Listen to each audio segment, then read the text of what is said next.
Yeah.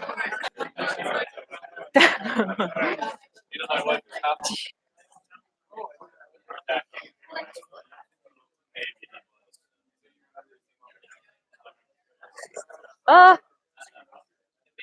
oh, this one.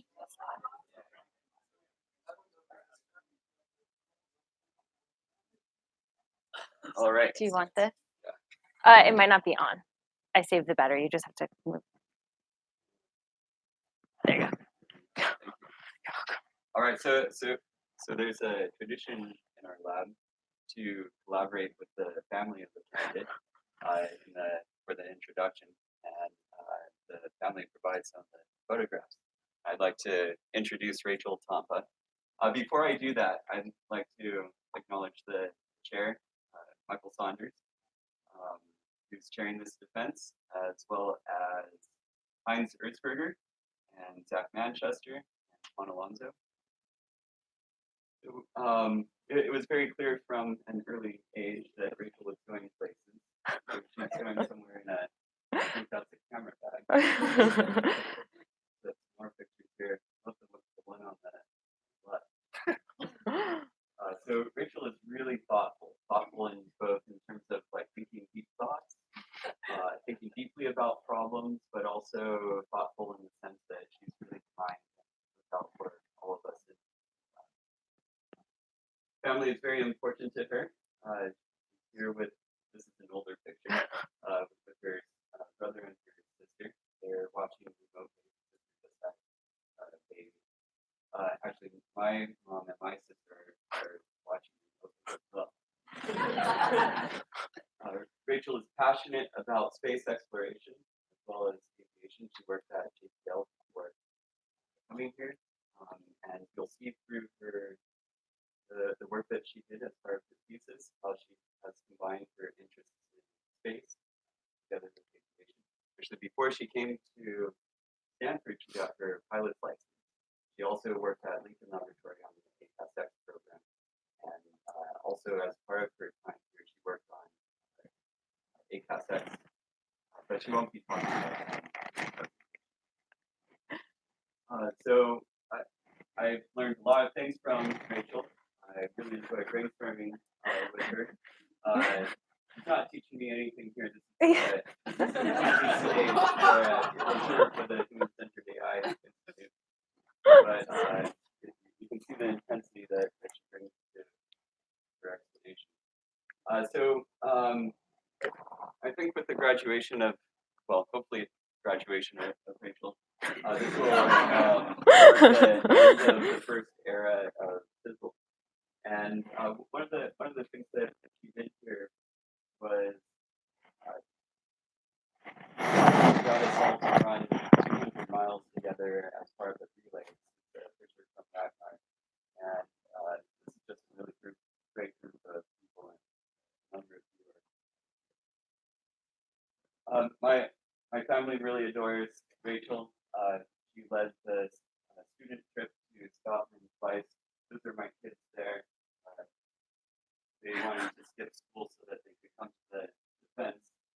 Anna, my youngest, who's 7 now, inquired whether I could fail the candidate so she would not move away. A conflict of interest there. Puppy, yours, Rachael. So Rachael has enjoyed a lot of research success as part of her time here. She was awarded an award from the Secretary of Transportation for the research that she'll be presenting. So with that, let's welcome Rachael as she defends her thesis. Thank you. Let me just switch back quickly.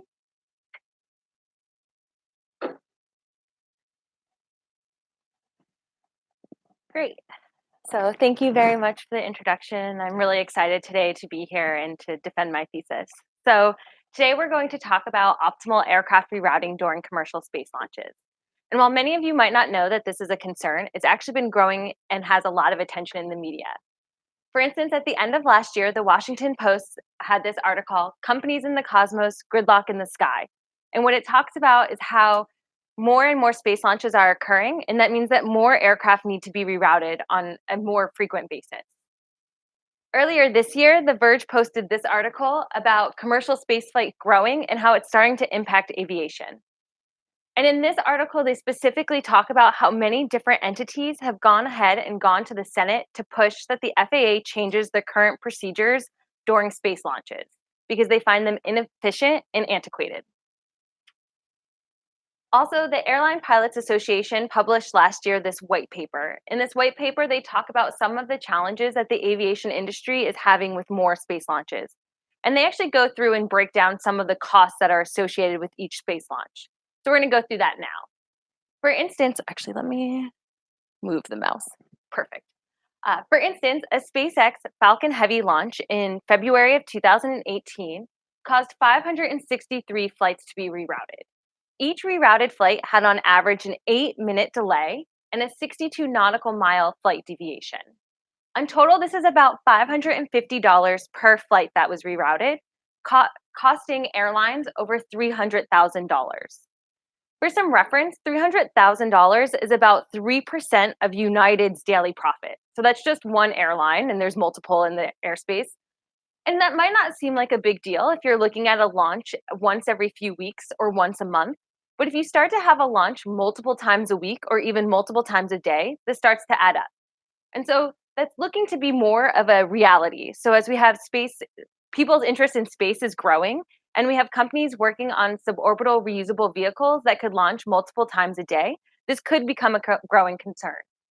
And on top of that, right now, most of the launches are done in more remote or oceanic areas, and people are looking to have launches in more populated and airspace dense regions. For instance, they're looking to put a spaceport right outside of the Denver airport, and that means that you wouldn't just be rerouting a few flights, but drastically more flights per launch. And so you might be wondering what's causing all of these delays and this additional cost. And so every time there's a launch, the FAA is going to shut down a large column of airspace for a long period of time. This airspace is going to be restricted for hours before the flight or the launch, during the launch, and even sometimes hours after the launch. And this is going to be a static region that doesn't change. And so if you look at the picture on the left, what you see is a temporary flight restriction, or TFR, off the coast of Cape Canaveral. And this is just the TFR that's going to affect the domestic airlines. And in the middle, you see it projected on the coast of Cape Canaveral. And on the right, you can see some of the flight paths that would fly through that region or potentially need to be rerouted because of that region. So what we're looking to do is reduce airspace disruptions while maintaining airspace safety.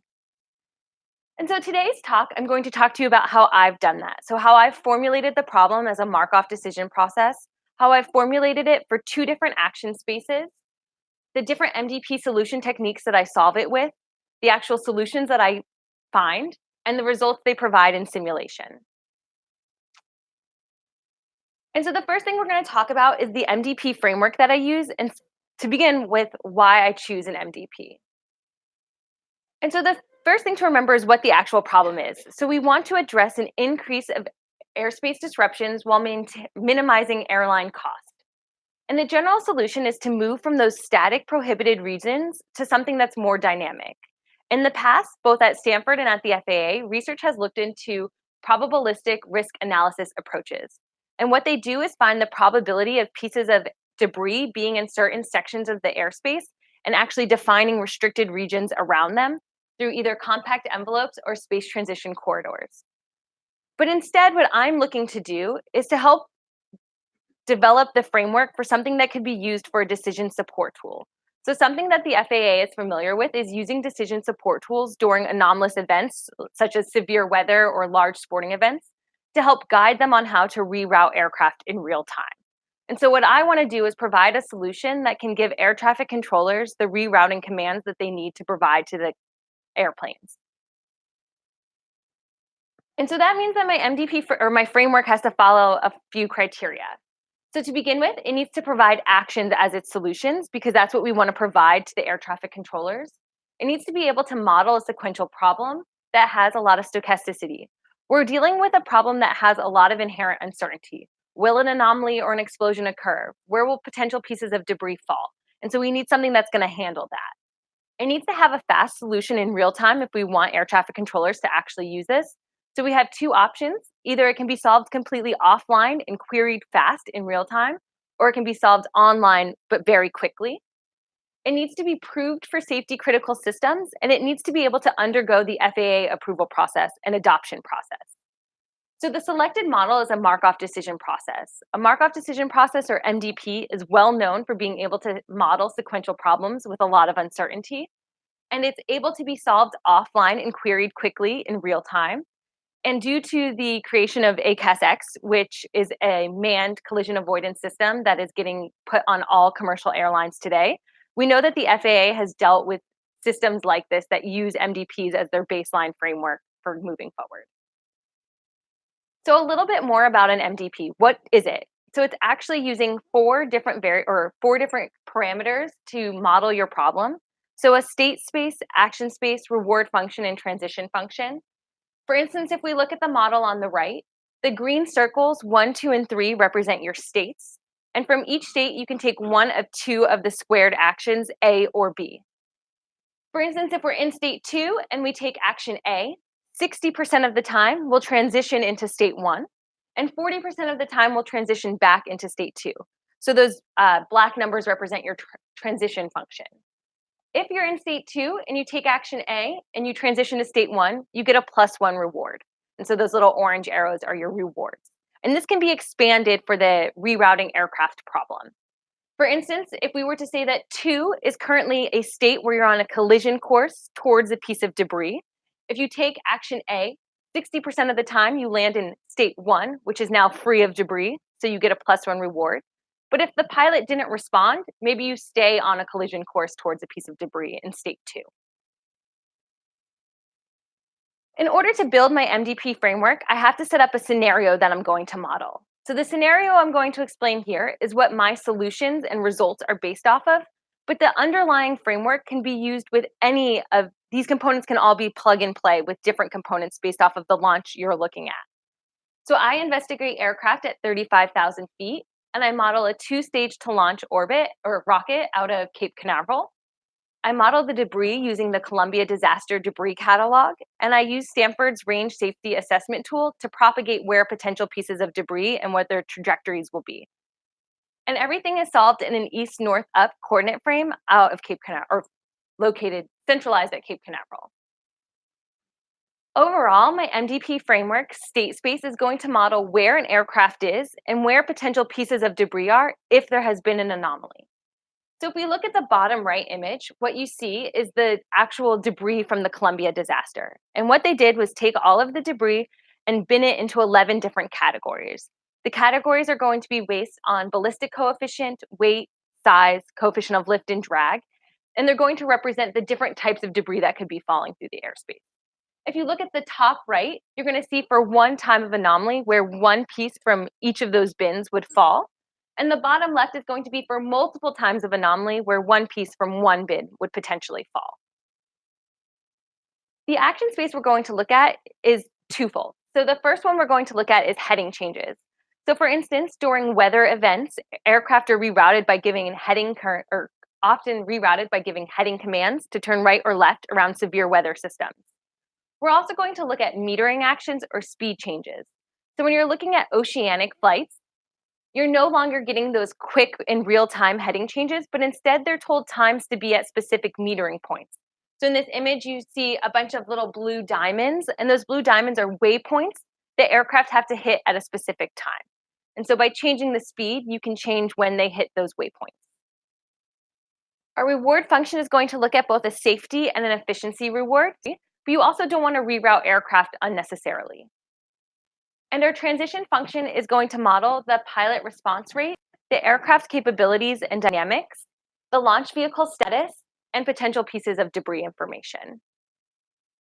So we're going to go a little bit more in depth on our on my heading formulation. So the heading formulation is going to be a 5-dimensional discretized grid where the 3 initial parameters are going to be the east position, north position, and heading. So if you look at the middle image, you see an east-north grid where an aircraft can be located anywhere within that grid and can have a variety of different headings. And then we use time of anomaly and time since launch to query where potential pieces of debris will be. So if you look on the right, now there are pieces of debris that we've been able to determine based off of the time. The action space is going to either be no advisory or a strong right and left turn, a weak right and left turn, or straight. The strong right and left turns correspond to a standard rate turn, and the weak right and left turns correspond to a half standard rate turn. And we have a no advisory command because we don't assume we know the path of the aircraft, just the position of the aircraft. The reward function is going to be a lambda value times an efficiency reward plus a safety reward, and lambda is going to be determined experimentally. The actual efficiency reward is going to be based off of the strength of the action. So the stronger or the larger the stronger the negative reward, or the stronger the action. And the safety reward is going to be based off of a distance away from a threshold. The transition function is going to update an aircraft position using the heading and velocity. And the heading is going to be updated based off of the commanded heading. We're going to assume that a pilot responds 50% of the time, which means on average a 20-second response rate. And if the aircraft is commanded nil or no action rather, it's going to follow a normal distribution. The reason that we have it follow a normal distribution is again because we don't know the path of the aircraft, just where the aircraft is. So inherently the aircraft could be turning or could be going straight. The time of anomaly is only updated once, and it's updated to have an anomaly 50% of the time during the first stage of launch. And we're going to update the time in 10-second intervals. So everything is solved in 10-second intervals. So every action an action can be commanded every 10 seconds. And for this formulation, we're only going to be looking at domestic flights. So we only consider debris that will fall through the airspace within 10 minutes of an anomaly. So now a little bit more about the metering formulation. So the metering formulation, again, is going to be used during oceanic flights when aircraft are flying specific paths of waypoints. So now we actually know the path of the aircraft. It's going to be for a more limited controller workload, so you're only going to give commands at the waypoints. And it's going to have a more compact state space because you no longer have to represent east and north, you just represent which waypoint it's at. So the actual state space is going to be a waypoint and a speed. So on the left or the middle image, you see an aircraft flying a set of waypoints. They're going to be pieces of potential debris again, and this time they're going to be queried using the time into flight, time of launch, and time of anomaly. So each state space, we're going to run this MDP for each set of waypoints, and the state space is going to correspond with the times that are going to result in an impact between a piece of debris and a path. On the right, what we're going to see is a nominal black trajectory trying to avoid blue squares of debris. And what we actually want to do is change the distance over time or the slope or the speed such that the aircraft can avoid pieces of debris in time rather than in space because you're not going to change the path of the aircraft. The action space is going to be a large or small speed up, a constant speed, or a small or large slowdown. And the reward function is going to look very similar to the heading reward function, where you have a lambda times an efficiency reward plus a safety reward. And the strength of the efficiency reward is still going to be based off of the strength of the action. And we're still looking at how close the path gets from a threshold, or how close the path gets from the piece of debris and launch vehicle. The transition function is going to increment the waypoint over time, and the speed is going to be updated using the commanded speed. We're still going to consider that the pilot responds 50% of the time. Because the time between waypoints is variable, we don't have the average pilot response rate. The time into flight is going to be incremented using the speed and distance between waypoints, and the distance between waypoints are going to follow a distribution. We don't assume that a pilot is always going to fly the straight line path between two waypoints, but realize that there'll be some noise between the points. The time of launch is not incremented because we assume that there can only be one launch per path, and the time of anomaly is updated only once. Because we're only giving reroute commands at the specific waypoints, we're giving them very infrequently. And to build in some conservativeness, we run the path for each time of anomaly that could potentially have an impact, and we run it with a 100% chance of an anomaly. So now that we have the framework, I'm going to go through a few of the solution techniques that we use. And so you need to know what we're actually solving for. So there are two things we can solve for, a value function or a policy. So the value function is going to give you a value for each state action pair. So if you're at a specific state and you take an action, what is your preference for being in that state and taking that action? So you can imagine if you're far away from a piece of debris, that your value is going to be quite high, you're happy, you're safe. But if you're really close to a piece of debris and you have to take a strong maneuver to avoid it, you're going to have a very low value. The policy is going to return the optimal action for each state. So which state had which state action pair had the highest value? So what action did that correspond to? So the first solution technique we're going to go through is backward induction value iteration.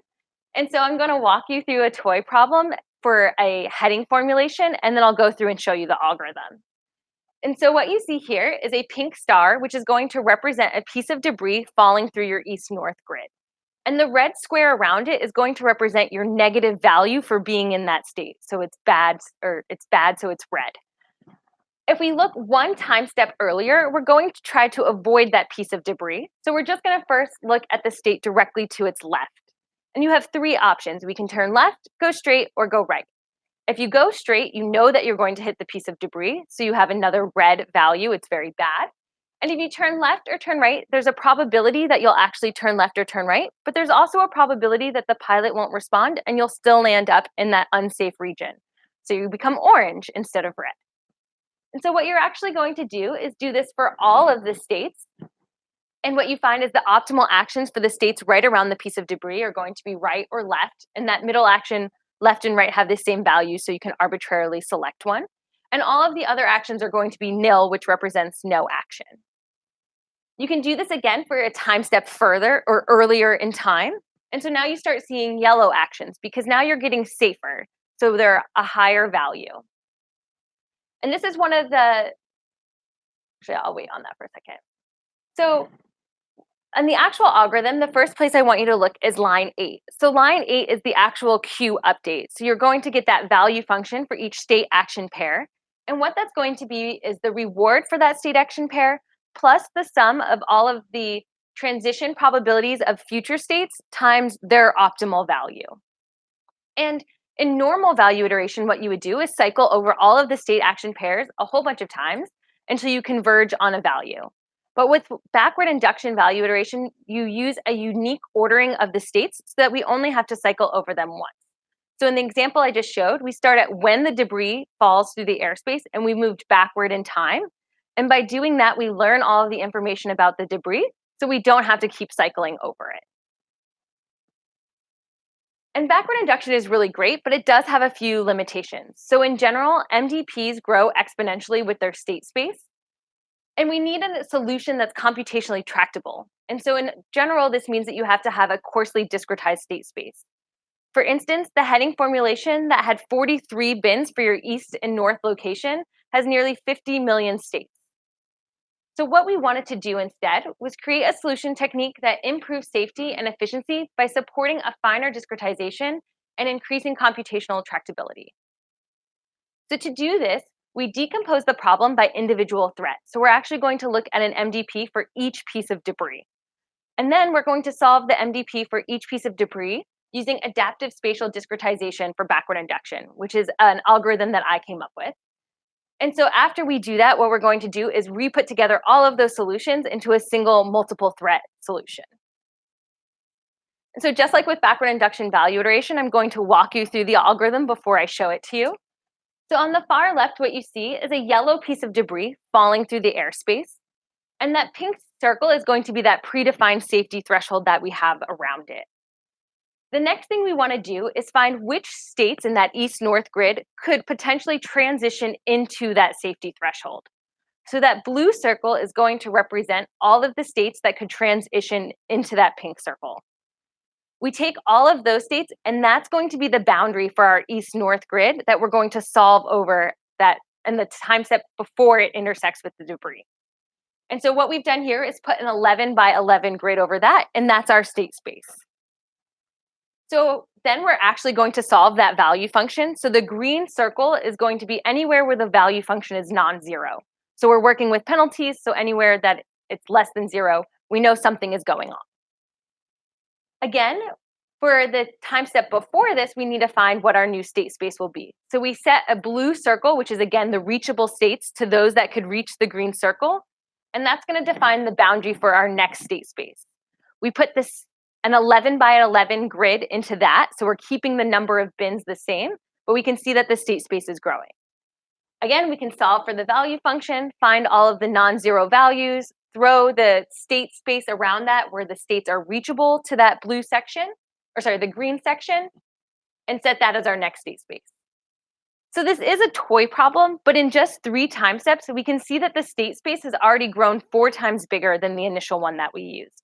And that's really the benefit of adaptive spatial discretization, is that we're able to focus on the regions where we're in most safety critical situations so that we can have the best, most accurate and precise rerouting commands.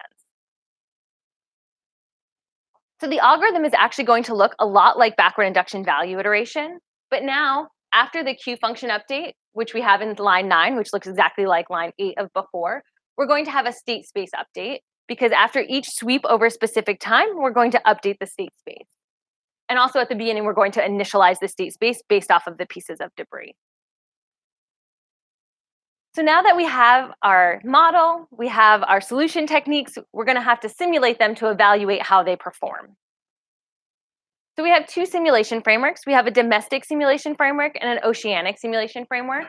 The domestic simulation framework is going to be used for the heading formulation with both backward induction value iteration and ASD, or the adaptive spatial discretization. And we're going to use 101 recorded flights. We're going to run them with various start and anomaly times. We're going to assume that during simulation, the pilot always responds, and that we're going to run over 121,000 simulations. So the image on the right is going to be those actual recorded flights, and the red dashed ellipse is going to approximate that mushroom-shaped temporary flight restriction that we saw on one of the earlier slides. So that's going to be used as our historic baseline. For the oceanic simulations, we didn't actually have data like we did for the domestic ones. So instead, what we had to do is generate some realistic paths. So we end up generating 33 realistic paths that interact with debris.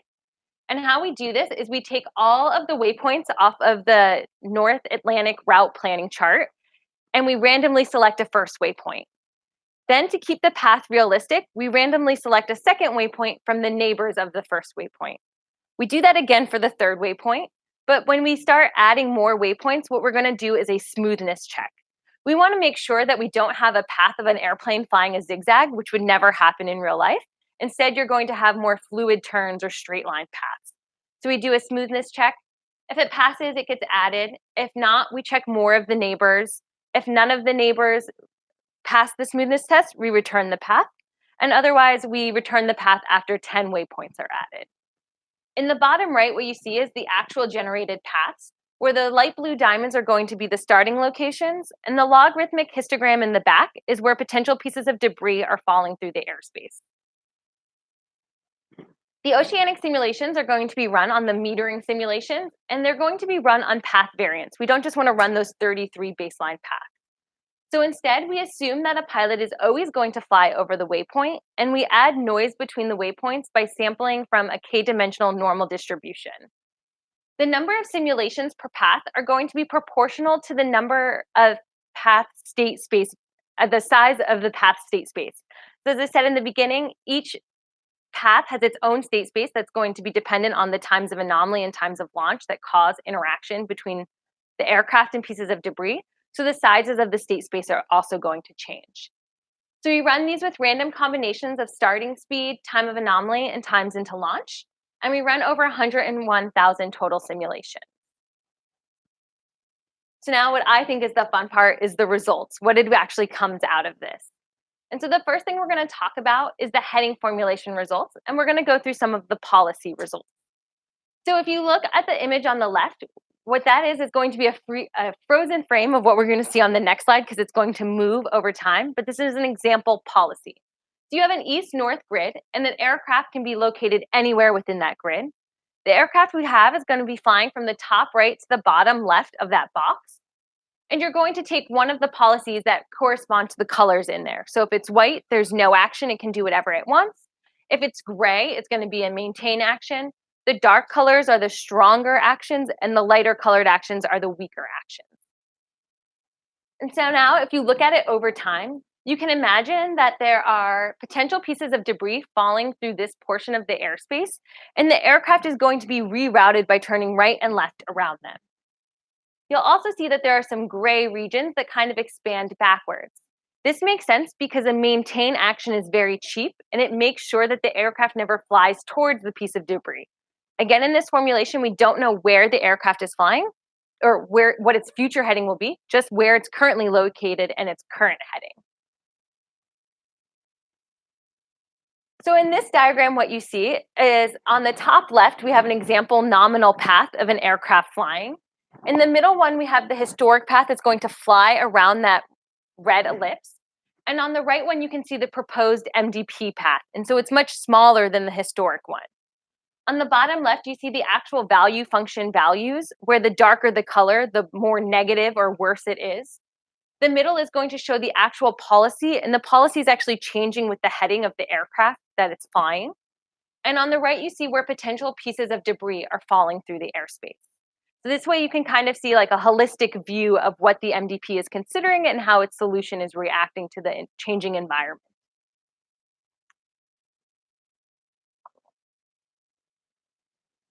And so what we actually did to look at the metrics is we ran this on the MDP solutions, a nominal, just the collected flight trajectory, and historic region. So we have it fly until it hits that oval and then fly around the oval. And what we did is, first of all, we did an exploration of lambda values. So we have that trade-off between safety and efficiency. And so we ran a variety of different lambda values to see which one works best with this problem and this reward function. And we ran it with different state space discretizations. So the different colors represent different east and north bin sizes. So I also have a tabulated version of these results. And so this is going to be a likelihood weighted version of the results. And we have the different state spaces. And so the numbers seem a little random, but they actually correspond to specific state space sizes. So we're looking at roughly 50 million, 75 million, and 100 million state space or size of the state space. We're going to look at the probability that an aircraft is rerouted, the average added distance, and the probability of entering that safety threshold around a piece of debris.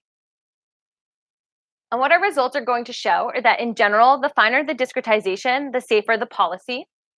And the policy with the largest state space has the safest policy. So it's going to be 60% safer than the nominal trajectory. And that policy also only reroutes 8% of the historically rerouted paths. We did notice that between having 43 and 53 bins, there was a little degradation of safety. And this wasn't actually a surprise because it could be due to overfitting. So you're looking at a model that's using discretization and it's multilinearly interpolating to different states.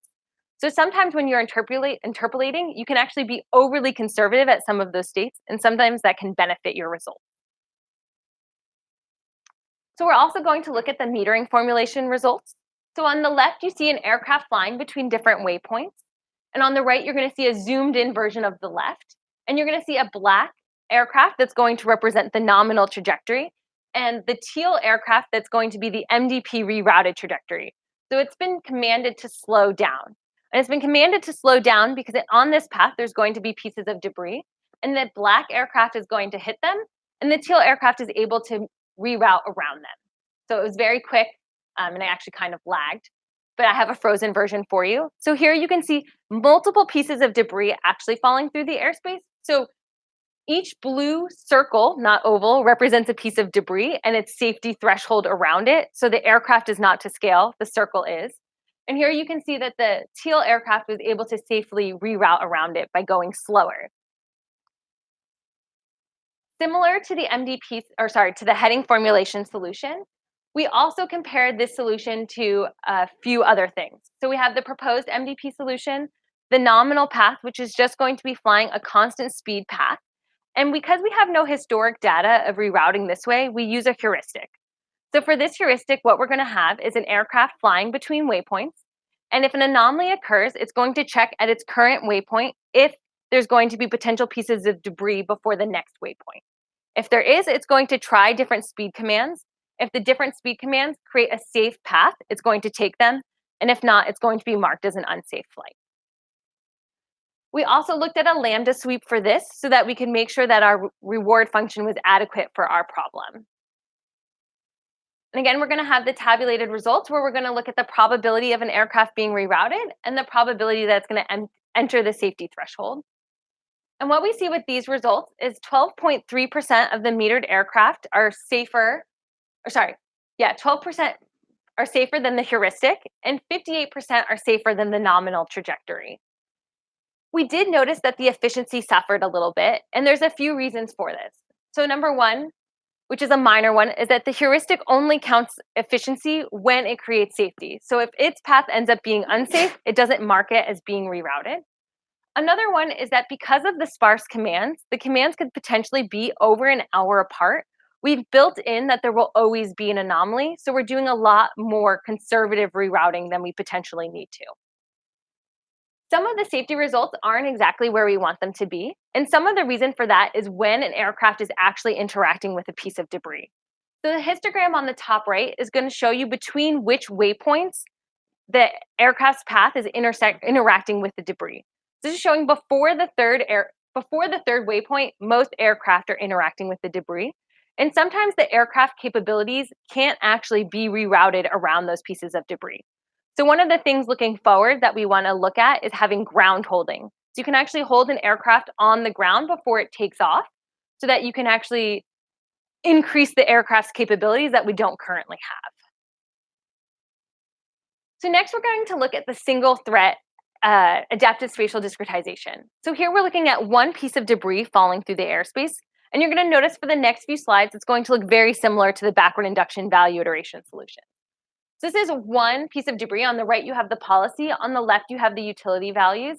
And you're going to notice that the axes are super annoying because they keep moving. But this is actually the really important part of ASD, is that the axes are moving.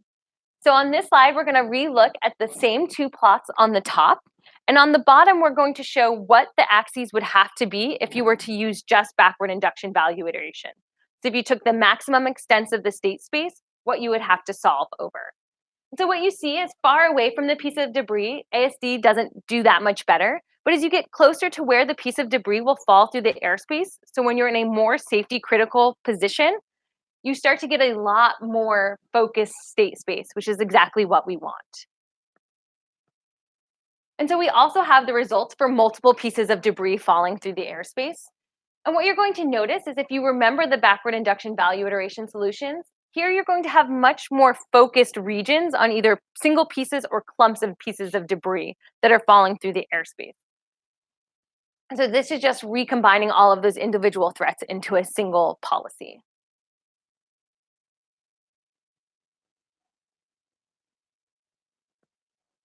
Similar to the other things, we're going to compare them against three other techniques. So we have the MDP solutions where we've again run a lambda sweep. We're going to have a nominal, so just the collected flight trajectories, and the historic rerouting around that red ellipse. And here again, we're going to look at the probability of being rerouted, the average added distance, and the probability of entering the threshold. And what we see is that using the ASD solution, we're going to be 24% safer than the nominal, and we only reroute 7.8% of the historically rerouted flights. It is important to know that the results I have for ASD and the results I have for backward induction value iteration aren't exactly a one-to-one comparison. So when you solve the solution for ASD, you have to run an MDP solution for every piece of debris. Based off of the catalog that we're using, I run over 4,000 MDPs to get that total solution. For the backward induction value iteration, you run the solution for all of the pieces of debris once, so you only run the MDP once.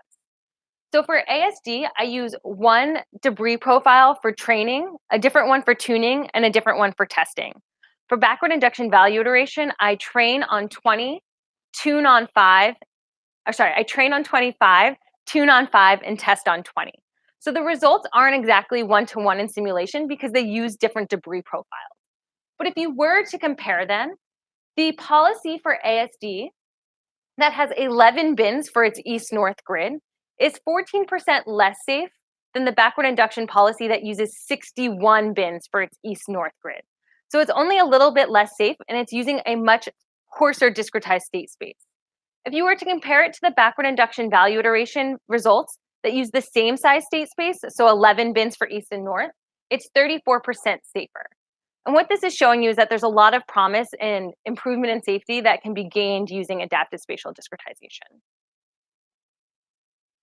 So there's definitely some room for future work. So in order for this to be an actual decision support tool, which is the end goal, is we want to make sure that we have the safety that the airlines are looking for. And so the first thing that we can do to look into this is to parse solvable and unsolvable simulations and make sure we can define the appropriate operating parameters for our system.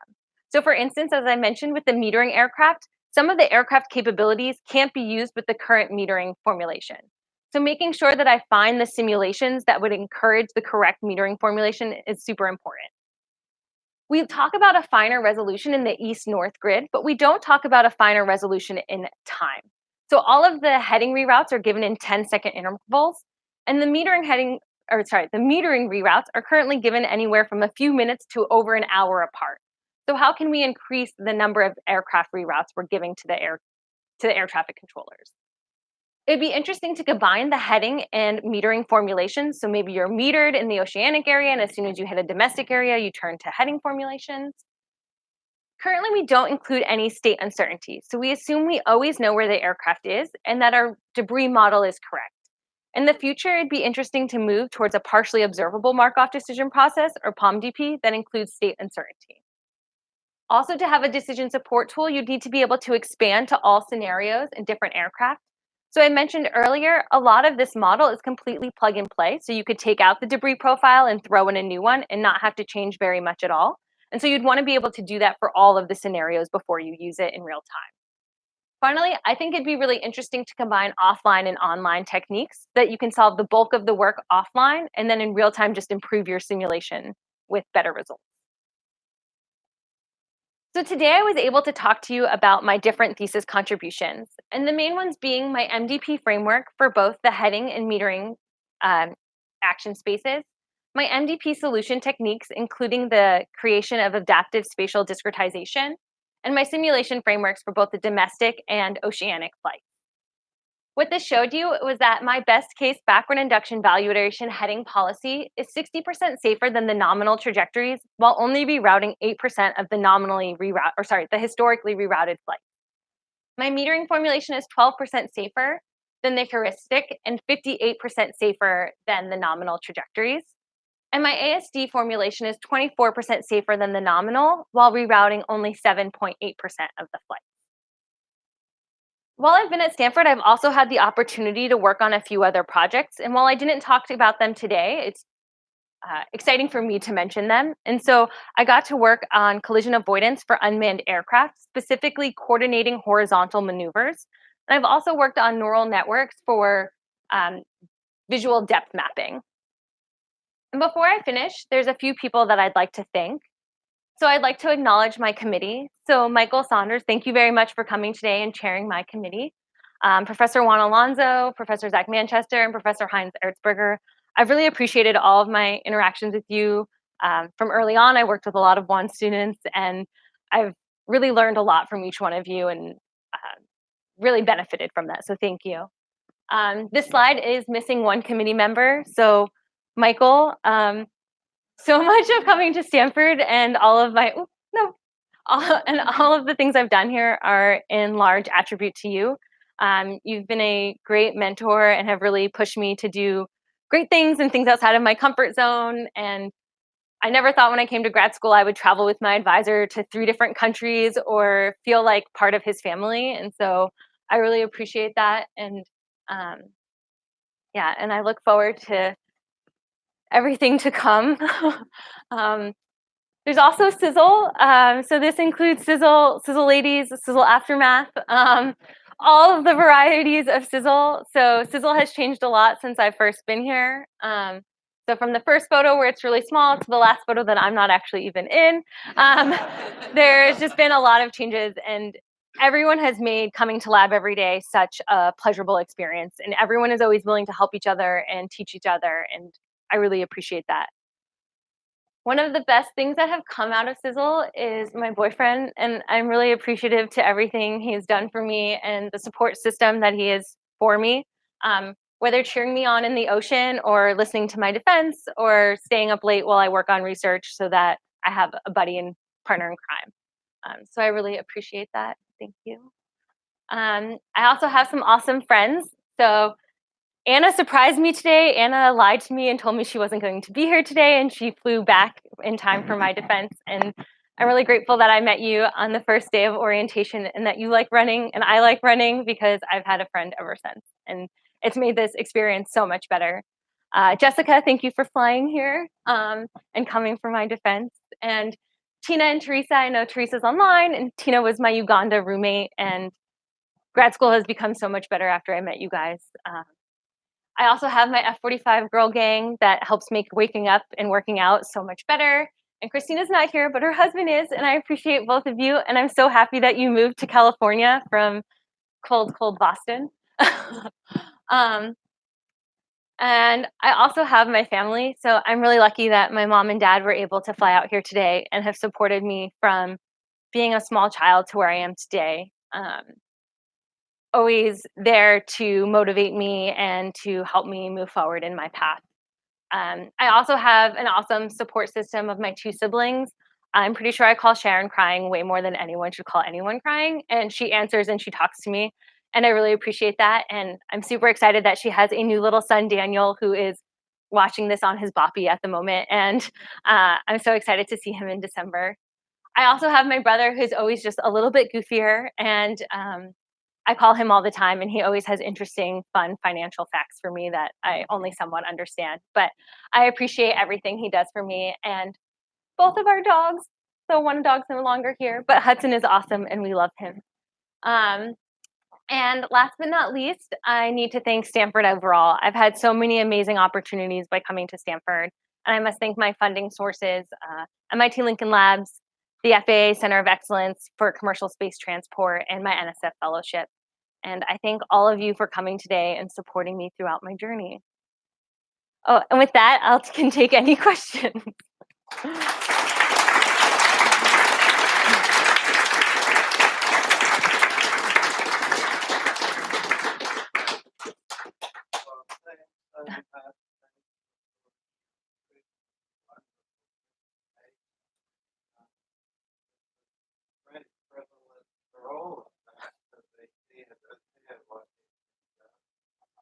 Yeah. Aircraft plans must be incredibly complicated, even without incremental rockets flying through them. Anyway, question time.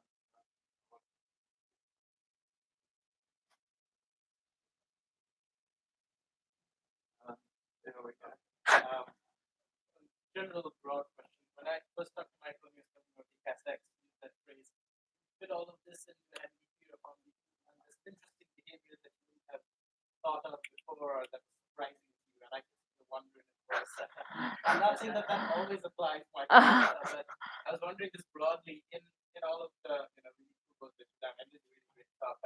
Was there like some moment where you thought, oh, I wasn't expecting that, or oh, that behavior wasn't something that if I were to just use a bunch of rules I would have thought of, or was it more just observing behavior after that? Well, I think I know Michael's, and I might be wrong, but it's like when you're actually hitting stuff, they tells you not to do anything, which is like a very jarring thing because you're like, oh, well, if I keep going, but you're already running, you'll never stop and miss it.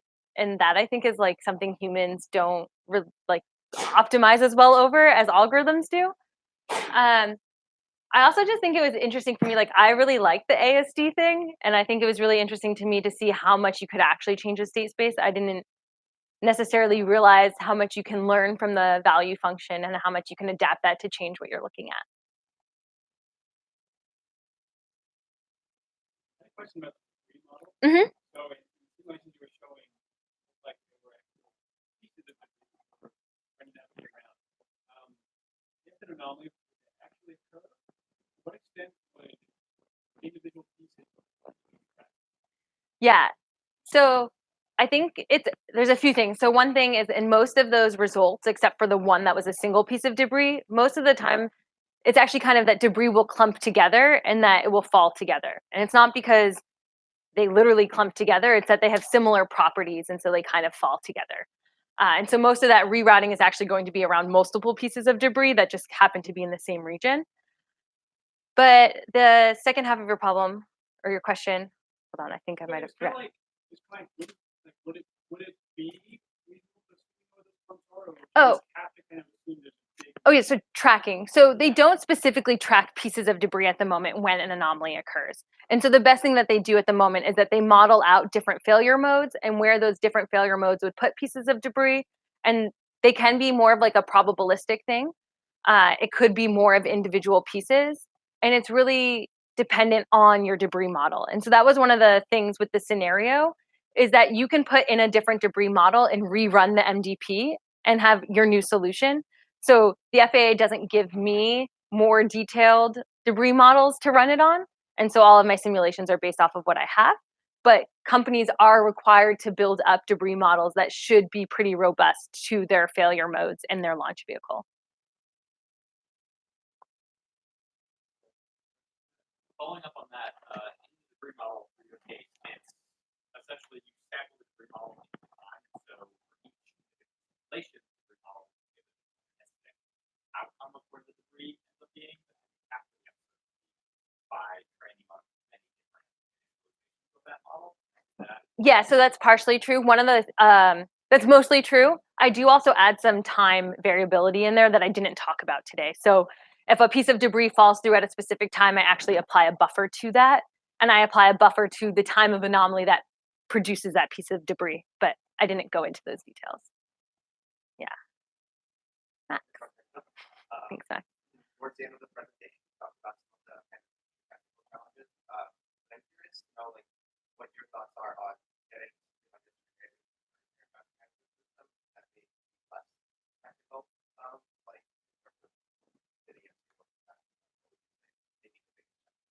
So I do know that there's interest in the FAA to implement something like this and that they're working on different components to make something like this more available.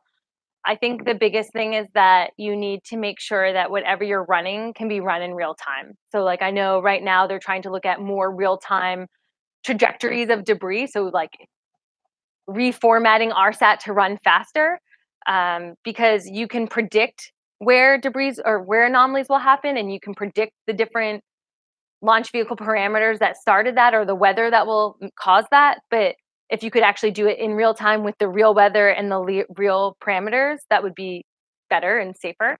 And so I think something similar would be interesting for the MDP. So I solve everything offline. And if you're going to change the debris modeling in real time, it could hurt this, like the savings of doing it offline, right? My MDP model isn't quick enough to run at the moment in 5 seconds, let's say, where you'd want that quick turnaround. Also, to counter that a little bit, debris to hit the region where aircraft are flying normally takes a few minutes, so it doesn't happen instantaneously. You normally have like 2, 3, 4 minutes before debris will start to fall, and it will continue to fall for many, many minutes. So I think this is related to the discussion of that. So how do you expect the model to be sensitive? Yeah, so one of the reasons why I train the backward induction value iteration one on different debris profiles is because the whole catalog is like 100,000 pieces of debris, and then you can kind of narrow it down to just over 4,000, which gives you most of the regions. And so I more than one when I can, because it gives you some of that variance. But I guess are, what factors would, yeah, like so inside of creating the debris profile, you use different velocities and you can change the weather and how much standard deviation you have around the weather.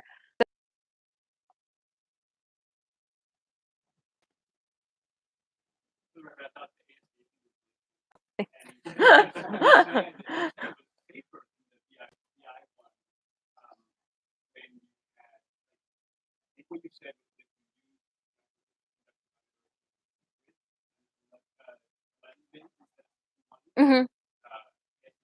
Yes.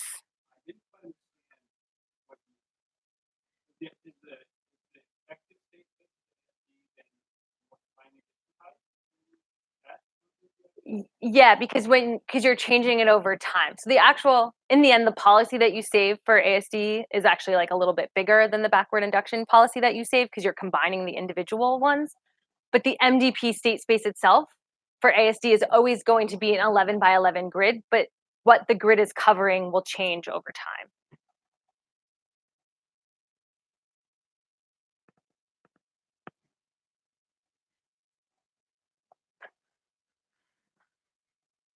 Well, I thank everyone for giving wonderful technology. Special thanks. Thank you.